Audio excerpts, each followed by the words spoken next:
আজকের ভিডিওতে আমরা গণনাট্য সম্পর্কে আলোচনা করব। কোন প্রেক্ষাপটে গণনাট্য সংঘের সৃষ্টি হলো, কারা কারা যুক্ত ছিলেন এই নাট্যসংঘের সঙ্গে, এবং নবান্ন নাটক যার একটা বিশিষ্ট ভূমিকা রয়েছে, সেই নাটক প্রথম কবে অভিনয় হয়, কারা কারা অভিনয় করেছিলেন, এই সমস্ত যাবতীয় তথ্য নিয়ে আমরা আলোচনা করব। তো চলুন শুরু করা যাক আমাদের আজকের ভিডিও। গণনাট্য সংঘ প্রতিষ্ঠার যে প্রেক্ষাপট, সেই সময় সারা বিশ্বে ফ্যাসি বিরোধী এবং যুদ্ধবিরোধী মনোভাবের একটা প্রভাব ভারতবর্ষের মধ্যেও কিন্তু চলে আসে। আমাদের দেশের সাহিত্য, সংস্কৃতি, সমাজ, রাজনীতি সর্বত্রই তার প্রভাব পড়তে থাকে।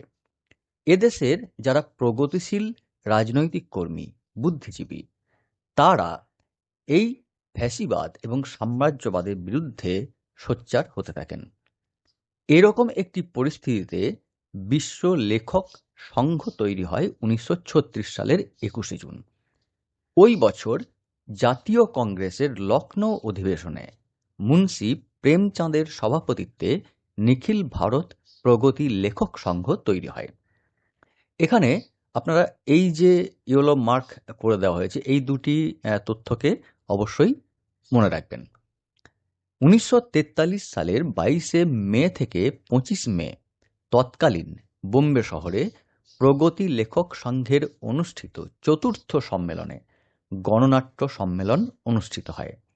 বাংলাদেশ থেকে প্রগতি লেখক সংঘের পক্ষে প্রতিনিধিত্ব করেন মনোরঞ্জন ভট্টাচার্য, বিষ্ণু দে, বিনয় ঘোষ, শম্ভু মিত্র, বিজন ভট্টাচার্য প্রমুখ ব্যক্তিবর্গ।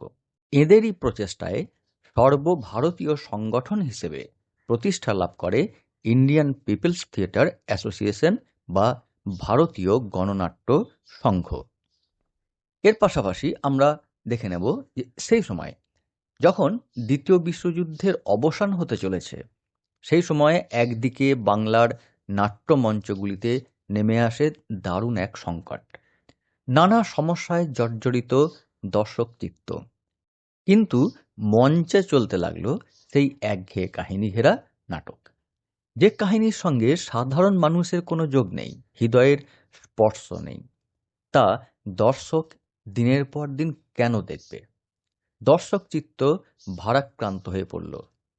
একঘেয়ে কাহিনী থেকে মানুষ মুক্তি পেতে চাইল। আবার নতুন কিছু না দিতে পারায় শিল্পীরাও হয়ে পড়লেন হতাশ। নেমে এলো অবক্ষয়, মঞ্চে ভাঙন ধরল। 42-এর আন্দোলন একদিকে চলছে, যুদ্ধের পরে নেমে আসা দুর্ভিক্ষের করাল ছায়া, মানুষ অন্যের সন্ধান করছে। ঠিক সেই সময়ে প্রগতিশীল লেখক ও শিল্পী সংঘের নেতৃত্বে বিজন ভট্টাচার্যের আগুন ও জবানবন্দি নাটকের আবির্ভাব হলো। এই নাটকে সত্যকারের গণজীবনকে দেখা গেল। সেই প্রথম মঞ্চে শোনা গেল না খেতে পাওয়া মানুষের আর্তচিৎকার। আগুন গ্রামে শহরে সর্বত্র অভিনয় হতে লাগল। এই গণনাটকের মধ্য দিয়েই জন্ম নিল সত্যকারের গণনাট্য সংঘ। 1943 সালের মে মাসে বিজন ভট্টাচার্যের আগুন ও বিনয় ঘোষের ল্যাবরেটরি সর্বপ্রথম এই সংঘের উদ্যোগে মঞ্চস্থ করা হয়। তার কয়েক মাস পরে বিজন ভট্টাচার্যের জবানবন্দি, মনোরঞ্জন ভট্টাচার্যের হোমিওপ্যাথি, এই নাটক দুটি অভিনয় হয়। এছাড়া প্রসঙ্গত আমরা অবশ্যই মনে রাখব দিগীন্দ্রচন্দ্র বন্দ্যোপাধ্যায়ের অভিযান, বিনয় রায়ের मैं भूखा हूँ, এই নাটকের কথা। ওই ছোট নাটক থেকেই, অর্থাৎ আগুন থেকে অনুপ্রাণিত হয়ে ভারতীয় গণনাট্য সংঘ না খেতে পাওয়া মানুষের জীবনের পূর্ণাঙ্গ রূপ নিয়ে শুরু করল বিজন ভট্টাচার্যের নবান্ন। এক সময় যারা ছিল নাটকের টাইপ চরিত্র, অর্থাৎ ওইসব সাধারণ মানুষ যারা, তারা এবার মঞ্চে এলো নিজেদের কথা বলার জন্য। পেশাদার রঙ্গমঞ্চের শিল্পীরাও পুরনোকে আর আঁকড়ে ধরে থাকতে পারলেন না। তাঁরাও নতুনভাবে ভাবতে শুরু করলেন। ফলে নাটকের রীতিতে বদল আসতে শুরু করল।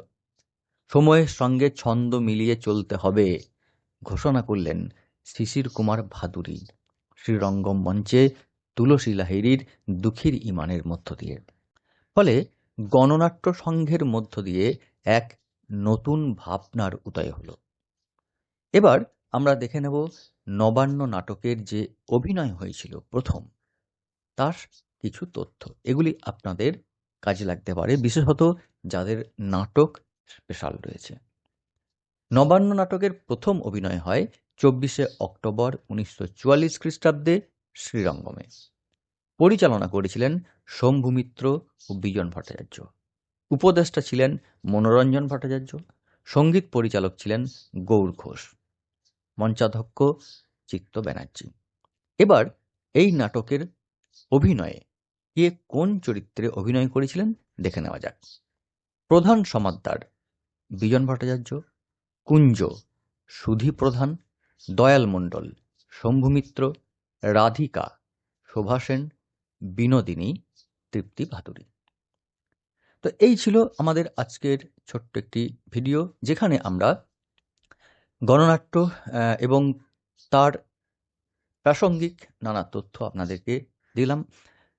যদি ভালো লাগে অবশ্যই লাইক করবেন, কমেন্ট করবেন এবং শেয়ার করবেন। সকলে ভালো থাকবেন। ধন্যবাদ।